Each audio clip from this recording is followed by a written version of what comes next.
Well, hello, happy Friday, everyone. I have a few things that I want to catch you up on today. I want to catch you up on some development that is happening around Heritage Station, Heritage LRT. I want to talk about Cowboys Park. We've had a few emails that have come in about that. And then I want to give a little bit of a highlight on sort of a few takes that I've taken out of the provincial budget. I want to be good. I want to talk about both a couple wins that are in there, but also some challenges that I see. So here we go. Okay, so first I actually want to talk about Cowboys Park, just get it off the top. So a few things that I want to highlight. So there's been some concerns about it having, why are we having sponsorship of our parks? So first thing, it had a sponsorship before. So Shaw, the company, was the sponsor before. They had a 10-year agreement. It expired. And through the course of conversation, Cowboys or Penny Lane Entertainment was brought to the front to do it. The park itself was at end of life cycle, so it already needed repairs and upgrades, no matter who or what the next iteration was going to be. And so there were significant capital costs that were associated with that. So when you found a naming partner who was willing to co-invest into the redevelopment of that space and to create festival space, it was a really good opportunity. So it is a good opportunity for a couple of reasons. One, we've lost Olympic Plaza due to the Arts Commons transformation. The plaza was used by a lot of ethnocultural groups to have festivals. We used it for Chinook Blast. There were a lot of other things that were happening there. And it was actually quite cramped and really hard to program and not a great festival space. And the alternate festival space would be Princess Island. But Princess Island isn't great as a year-round site. There are a lot of challenges with a lot of trees and tree roots and tree protection and grass protection that need to happen on Princess Island. And further, it's one of our major regional parks. And so to potentially have it fenced off more periods during the year for festivals also doesn't make a lot of sense. So when we look at the plans for Cowboys Park and the way it's set up to be able to accommodate for tents, for music festivals, when we think about the ability to put more food trucks on it or other vendors on the site, on something that concrete doesn't need to be rehabilitated in the same way that grass does. It makes a ton of sense for them. And we needed an arts and cultural space for ethnocultural festivals as well. So when you put all of those things combined, along with activating the west end of downtown, which is desperately needed, this makes sense. So I'm actually really supportive of this.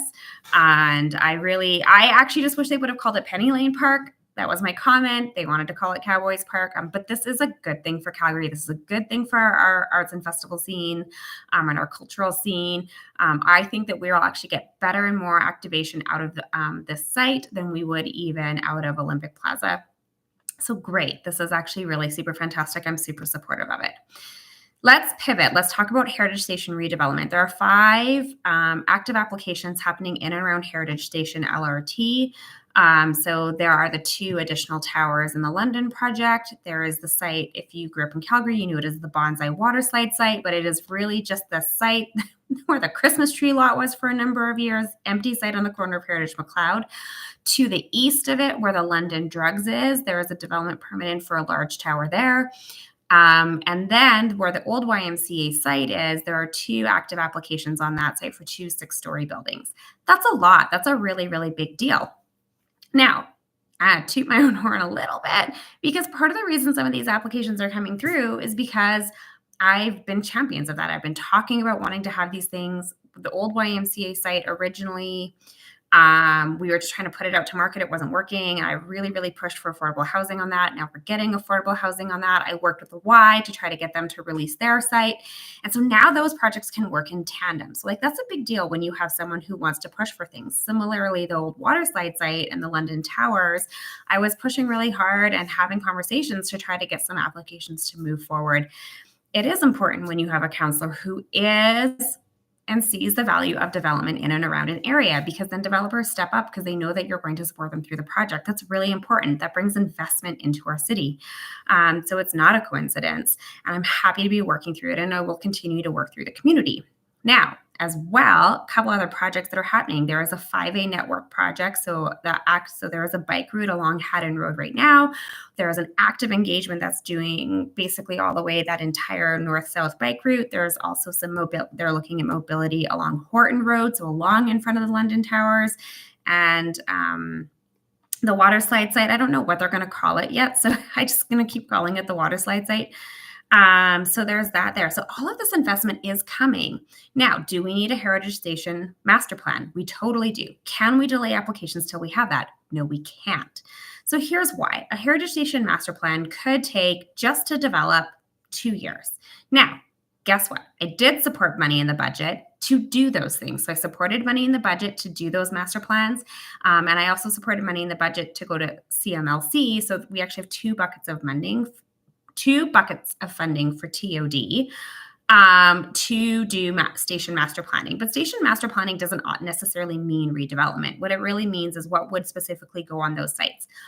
All the other connectivity pieces are actually already laid out in the local area plan, and we can build off of those as these developments come through development permit status, and we can work towards what those investments can be. So all of the pieces of the puzzle will eventually fit together. But similar to something like Quarry Park or the Rivers District, it takes multiple years for those pieces to come together. Now, the Rivers District kind of started in inverse. They did master plan a little bit sooner, but some things started to happen first. The transformation of the Simmons building, everything else. Quarry Park, a little bit different. In older communities, sometimes it's the chicken and the egg scenario. What comes first, the development or the plan? And in this case, the development is coming coincidentally with the plan. We just don't have the master plan for Heritage LRT and lots to happen there. Now, we can master plan it, but if we don't even have the capital funding to do it, then the plan sits on the shelf too. So it's also really about making sure that we're doing the master planning when we also know that we're going to have money in order to be able to enact on that and to recreate the landscape around there too. Now, in the meantime, there's lots that we can do. We can talk about the east-west connectivity along Heritage Drive. I can talk to Transit about creating a parklet on that east kind of parking lot that is by the bottle depot. We could create a parklet out of that. There's lots of things that we can do along here that are kind of independent of the station plan. And all of these applications proceeding forward, not pausing, proceeding forward, build a better case to do the master plan sooner than later. If we pause everything, there's actually no push to do the master plan either because there's nothing to connect. And then we lose those developments. In a time of tariffs and threats and lots of other things, more certainty is better. When we have 100,000 people moving to our city, we need certainty. So I know these are great conversations we need to be having about the build out. I'm always mindful that the local area plan is a 30-year planning document, not a 3-year planning document, 30 years. We're talking about this is the end at 30 years. And the fact that we have so much already is a really big deal. It's showing a lot of confidence in our city. It's people who are wanting to invest, and we need to make sure that we're saying, please keep up with this. This is really good. It's providing housing. It's providing non-market housing. There's a proposed childcare site. We have amenity space. So that's a big thing. One of the other things I've heard is the heights at the London Drug site and the heights at the waterside site, that those sites should do a land swap and they should flip. Well, it doesn't work. Here's why. One, the sites are not even close to the same size. Two, the geotechnical site where the water slides are, there is a ton of bedrock under there. So they actually initially started looking at towers there. And as they did some site analysis, they realized that it would be cost prohibitive. In other words, to get towers on that corner site would be nearly impossible. And it would be so cost prohibitive that then we're really defeating the purpose of trying to get good market housing, that is at market or below market if they can get some CMHC funding on that site. And so we are getting almost identical density. I think it's about 80 units less in the grand scheme of things, over 400 units. We're getting close to 500 units in this site. It's not big in the grand scheme of things when we're looking at a total build out of all of the things that are happening in there. Not having those 80 units isn't going to make or break the TOD development in the whole area. And so You're also going to get built out way faster. It's much faster to build out 6-story wood frame construction across that site, and it would less likely to get phased. So you're going to see more houses quicker and activation on that site, and that means better public realm investment sooner than later. So these are all really, really good reasons to support the projects as is. The London Drug site, totally different. Again, there's not a lot of shadowing that is going to come from that site. It's local area plan compliant. It has a few more access points. So it has 3 access points, enter and exits. So better actually for a tower perspective than the site that is closer to the LRT station. So that's that. So I'm trying to whip through things to try to get us to 15 minutes because I want to talk about the budget really, really quickly, some wins and some concerns for me. So I want to talk about the wins in the budget first. Contemporary Calgary got some funding. That is fantastic news. Again, talking about the activation in the west end of downtown, that's a big deal. Now, part of the reason that they could secure that funding from the province is last budget cycle, I brought a motion to ensure that they would be included in our Civic Partner Program. So they've currently been on the periphery of the Civic Partner Program.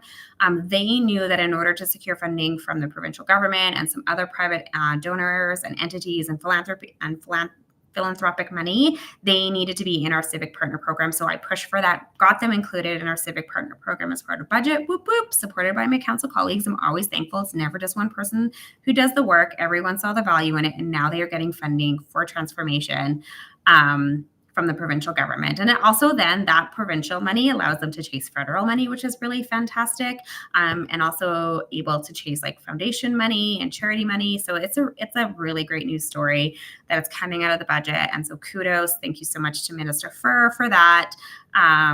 That is a big deal. So that is a big deal, and I super appreciate it. There is continued funding for Blue Line extension. So that's a rapidly growing part of the city, getting to the airport. It is good news that they're continuing to say, how are we going to get to the airport? How are we going to continue to extend the Blue Line? That is a big deal. So super happy about that. Here are my challenges. Over the last couple of years, there have been cuts to 2 really important programs that support our nonprofits and in particular community associations. So CIP is one, the Community Investment Program, and CFEP, the Community Facility Enhancement Program, is another one. Those have seen budget cuts, and those budget cuts have stayed low, and there's no plan to increase them, which means there are more. And as building repairs are getting higher, is the need to replace facilities and facility upgrades. A lot of communities use this for playground upgrades. They use it for buildings, expansions.